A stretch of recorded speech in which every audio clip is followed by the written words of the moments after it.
All right, Cholo Trucker, M.A.S. movies and shows, and here we got Transformers: Rise of the Beast. I went to go check this one out in theaters on the solo tip, man. I didn't go with anybody, so um, yeah, I enjoyed it. So I got no issues with that, man.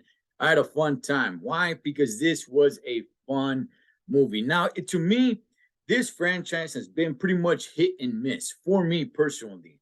The first one I thought was badass, man. I thought it was all that and a bag of chips. Part two to me completely sucked. I know a lot of people were like, "Oh man, it's funny, it's funny, it's funny." It wasn't really funny to me, and I wasn't there to watch an Ace Ventura movie either. If it was funny to you and you guys enjoyed it, hey, I thought I'm madre, dog. I'm not gonna argue with you guys. I just thought the movie sucked, man.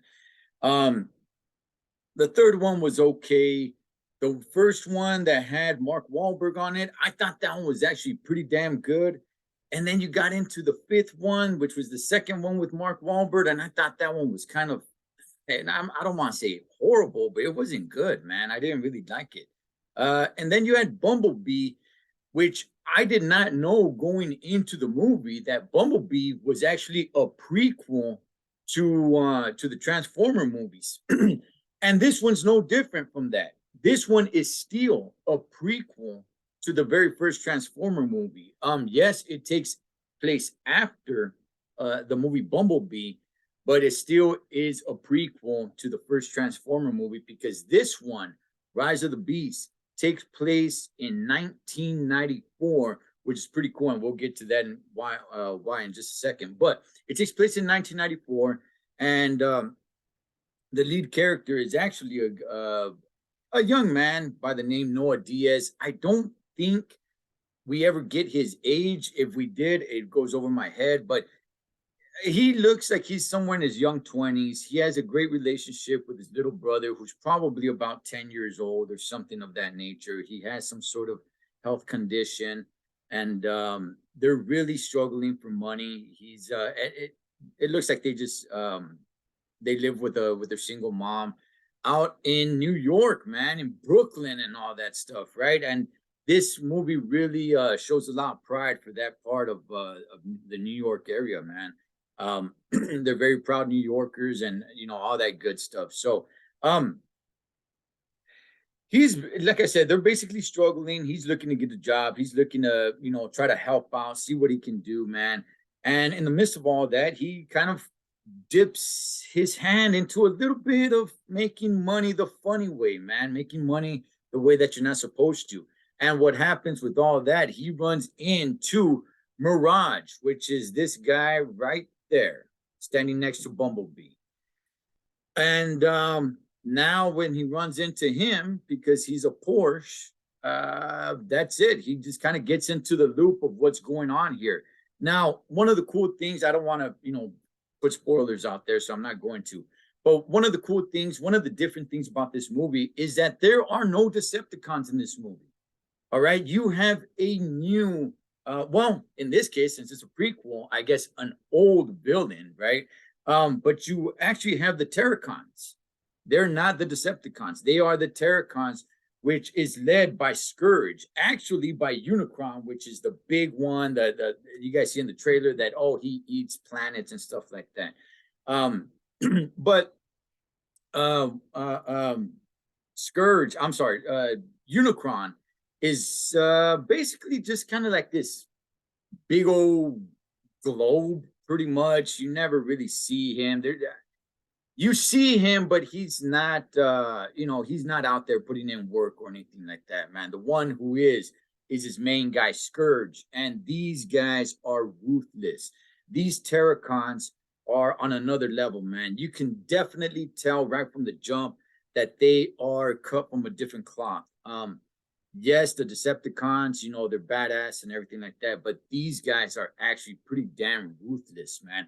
And you do kind of, at least for me, I do end up kind of hating them.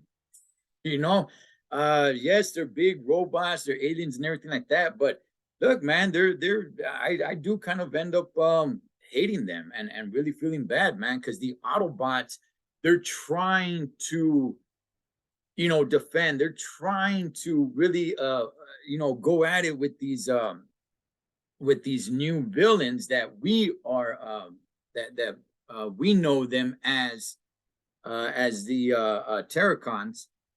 But I was about to say Decepticons, man, because Decepticons just keep on going around in my mind. But yeah, no, there is no Decepticons. It's Terracons, and these guys are bad. These guys are ruthless, man. These guys are on another level, and it seems like the Autobots can't really compete with them until they go ahead and they connect with the Maximals, which is there you go, Optimus Primal, which is the gorilla-looking guy, and all these animal looking robotic aliens there. And it'll go ahead and it gives you a nice, good story on what's going on, why they're there, what is this whole history with the Maximals, and what's going on. Why are the Terracons even around? Why is Unicron even after them? There's some sort of well, I don't want to ruin it too much, but there's some sort of power surge that they're looking for that actually just Unicron is looking for, and Scourge and the Terracons are there to, they're his henchmen, there to collect it for him so he can go ahead and eat and just get this energy and everything of that nature, man. So I think the movie does a pretty good job. Now, I do want to say this about the movie.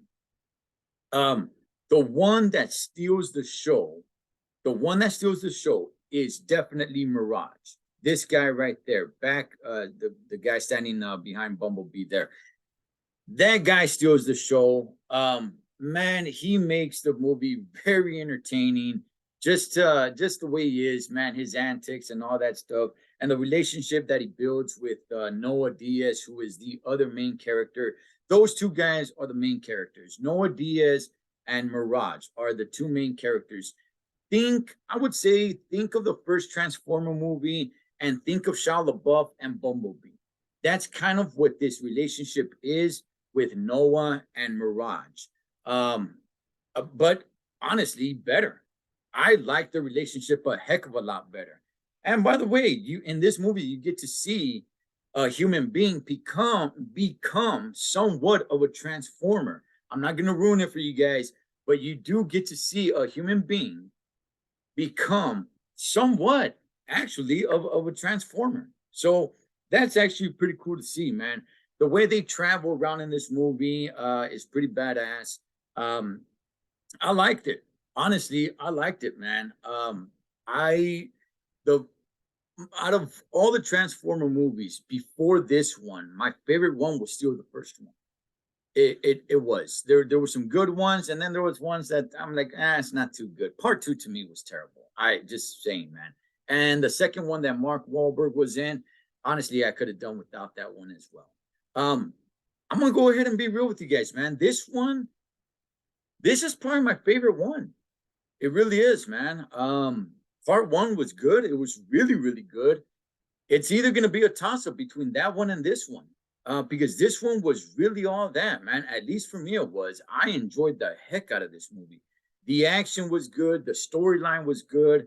The Optimus Prime, as we know, the Optimus Prime there, his disconnect for humans at that time, right? Because we all know Optimus Prime to have this connection with humans. This movie kind of opens that up and shows that, hey, listen, man, Optimus Prime wasn't always a big fan of humans, right? And it shows in this movie the connection, how he changed, how he did a complete 180 and said, like, okay, orale, homie, you know what?